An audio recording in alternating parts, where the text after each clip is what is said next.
दोस्तों, अगर आपने जेसन हॉरर स्टोरी के बाकी पार्ट्स अभी तक नहीं देखे हैं तो पहले आप उसे देख लें, वरना ये स्टोरी आपको पूरी तरह से समझ में नहीं आएगी। पिछली वीडियो में आपने देखा था जेसन को स्मैक लगाने के बाद गुल्ली और बुल्ली पुलिस की कार लेकर वहाँ से भागते हैं, लेकिन तभी वहाँ सोफिया दौड़ते हुए आती है और गुल्ली बुल्ली को आवाज लगाती है। बुल्ली सोफिया की आवाज सुनकर गाड़ी रोक देता है और फिर गुल्ली गाड़ी से बाहर निकल कर देखता है तो उसे सोफिया खड़ी हुई नजर आती है। तो गुल्ली उसे हाथ हिलाकर बुलाने की कोशिश करता है, लेकिन अचानक सोफिया वापस भागने लगती है और फिर वो गाड़ी के पीछे जाकर छुप जाती है। गुल्ली ये समझ नहीं पाता कि सोफिया वापस क्यों भागी। तभी गुल्ली गाड़ी से बाहर निकलकर देखता है तो उसे पता चलता है कि सोफिया वापस क्यों भागी और अब गुल्ली और बुल्ली को भी यहाँ से निकल लेना चाहिए। बुल्ली गाड़ी के अंदर बैठता है और गुल्ली से कहता है कि जेसन को मारना बहुत मुश्किल है, इसलिए मैं जा रहा हूँ बाबा को बुलाने। तुम सोफिया को जेसन से बचाने की कोशिश करो। अगर हम दोनों यहाँ से चले गए तो जेसन सोफिया को मार देगा। गुल्ली ने बुल्ली की बात सुनते हुए कहा, ठीक है, तुम जाकर बाबा को लेकर आओ, मैं सोफिया को जेसन से बचाने की कोशिश करता हूँ। और फिर बुल्ली गाड़ी लेकर वहाँ से चला गया और बेचारा गुल्ली सोफिया की जान बचाने के लिए गाड़ी से नीचे उतर गया। और अब आगे की स्टोरी देखते हैं।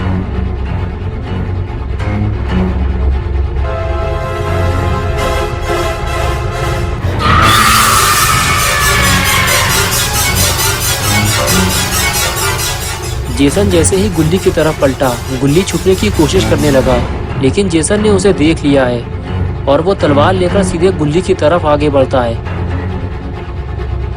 गुल्ली जेसन को अपनी तरफ आता देखकर फौरन वहां से भागता है और पहाड़ियों के ऊपर चढ़ने की कोशिश करता है। गुल्ली जेसन को सोफिया से दूर ले जाना चाहता है, इसलिए वो ऊपर की तरफ भागता है। उसे लगता है कि जेसन भी उसके पीछे पीछे आएगा, लेकिन जेसन ऐसा नहीं करता।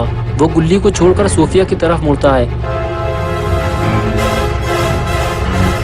सोफिया जब देखती है कि जेसन ने उसको देख लिया है तो वो अंदर की तरफ भागती है, लेकिन जेसन भी उसके पीछे जाने लगता है।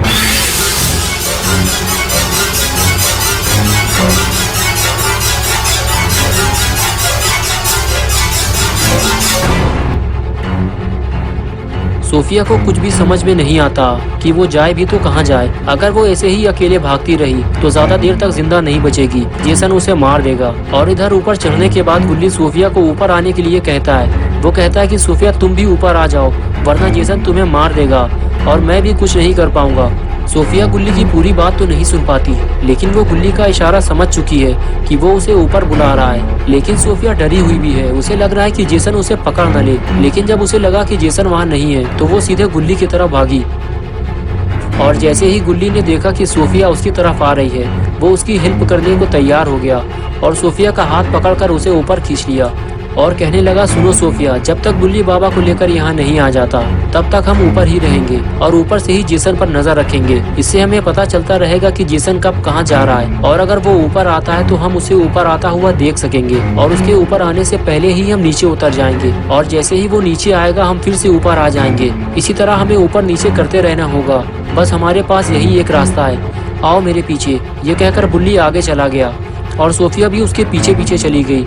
अब जब गुल्ली और सोफिया ने नीचे झांककर जेसन को देखा तो एक और मुसीबत खड़ी हो गई। जेसन लापता है, लेकिन अभी थोड़ी देर पहले तो वो यही था, अचानक वो कहाँ लापता हो गया और अब ये कैसे पता चलेगा कि जेसन कहाँ छुपा हुआ है। अब गुल्ली और सोफिया को इस बात का डर सता रहा है कि जेसन इन दोनों पर किसी भी वक्त अचानक से हमला कर सकता है। सोफिया कहती कि कुछ देर पहले तो जेसन मेरी ही तरफ आ रहा था।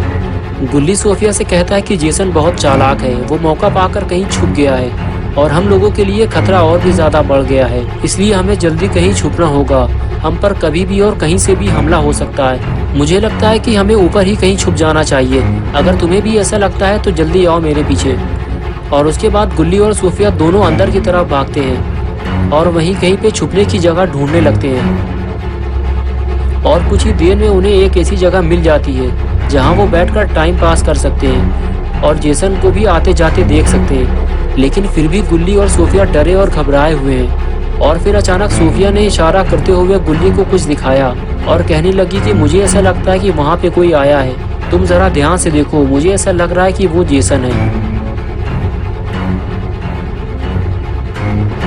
गुल्ली धीरे धीरे छुपते छुपाते हुए पास जाकर देखता है कि कौन है वहाँ पे, और फिर गुल्ली कुछ ऐसा देखता है जिसकी उसे उम्मीद नहीं थी।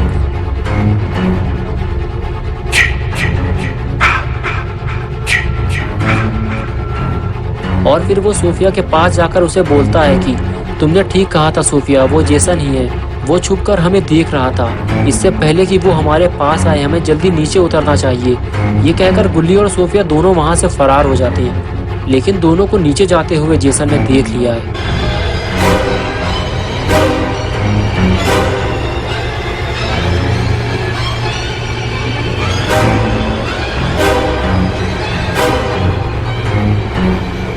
और इसी हड़बड़ाहट की वजह से गुल्ली ऊपर से नीचे गिर पड़ा।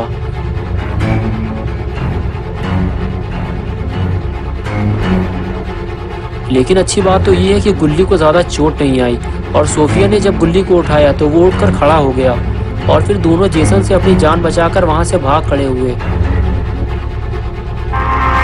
Don't stop, Jason. They deserve to die. Make them suffer like we did. और इधर अपना बुल्ली बस गाड़ी लेकर बाबा के पास पहुंचने ही वाला है। अगर बाबा घर पे मौजूद हुए तो वो गुल्ली और सोफिया की मदद करने जरूर आएंगे, लेकिन अगर बाबा नहीं मिले तो बुल्ली को खाली हाथ वापस लौटना पड़ेगा और फिर जेसन इनका क्या हाल करेगा पता नहीं। बुल्ली गाड़ी से बाहर झाँक देखता है तो बाबा उसे एक्सरसाइज करते हुए दिखाई देते हैं। वैसे भी अभी सुबह के 4 बजने वाले हैं और बाबा सुबह 4 बजे से पहले ही उठ जाते हैं और उनकी पहलवानी चालू हो जाती है। बुल्ली को ये देखकर बहुत राहत मिलती है कि बाबा घर पे मौजूद हैं। बुल्ली को देखते ही बाबा बोले, क्या बात है बुल्ली, आज सुबह सुबह तुम भी पहलवानी करने आए हो? बुल्ली बोला, मैं पहलवानी करने नहीं आया, मेरी स्कूटर का पेट्रोल खत्म हो गया था तो मैं और गुल्ली जल्दी घर पहुंचने के चक्कर में एक गलत रास्ते पे चले गए थे। वो पूरा एरिया जेसन का था और वो एक खूनी है और न जाने वो कितने लोगों को हमारे सामने मार चुका है। अगर आप जल्दी वहाँ नहीं पहुँचे तो वो गुल्ली के पेट में तलवार घुसा के सारा माल मसाला बाहर निकाल देगा। बाबा ने जब ये सुना तो वो गुस्से में आ गए और फिर वो अपने घर के अंदर चले गए और बुल्ली उनके बाहर आने का इंतजार करता रहा।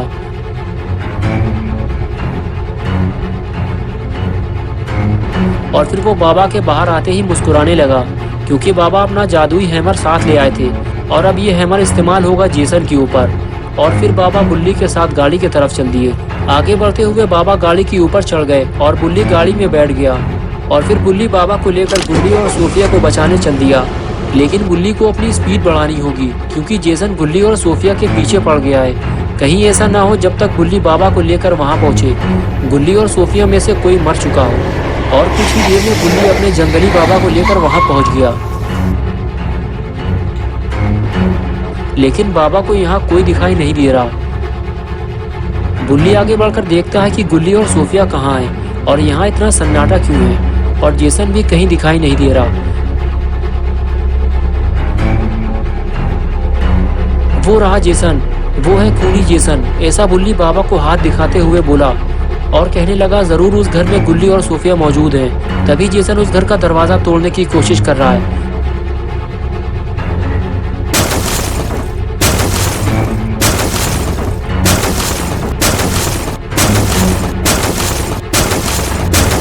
और फिर बुल्ली जेसन के पास जाकर कहता है कि जेसन तुम्हारी मौत का वक्त आ गया है, तैयार हो जाओ मरने के लिए।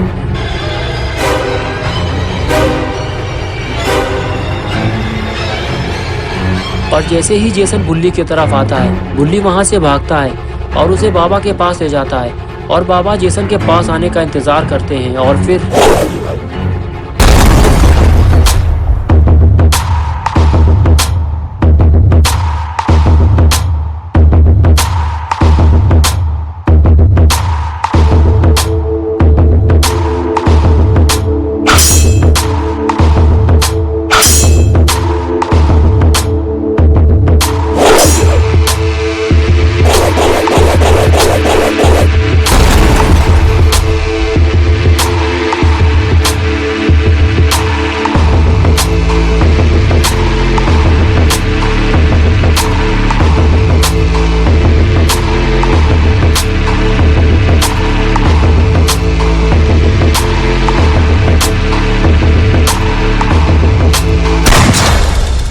Jason, my boy, do you know what your gift is?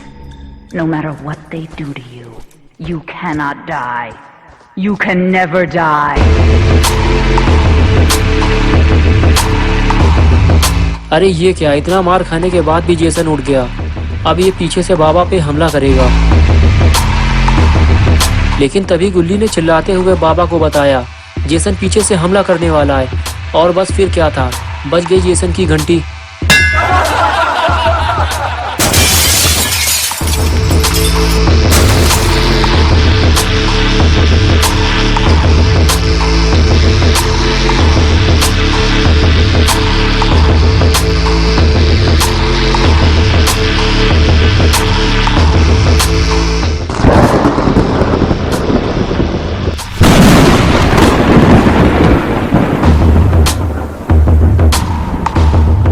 दोस्तों, अगर आपको ये वीडियो पसंद आई है और आप गुल्ली और बुल्ली की नई वीडियोस देखना चाहते हैं तो इस वीडियो को लाइक करें, चैनल को सब्सक्राइब करना और बेल आइकन दबाना ना भूलें।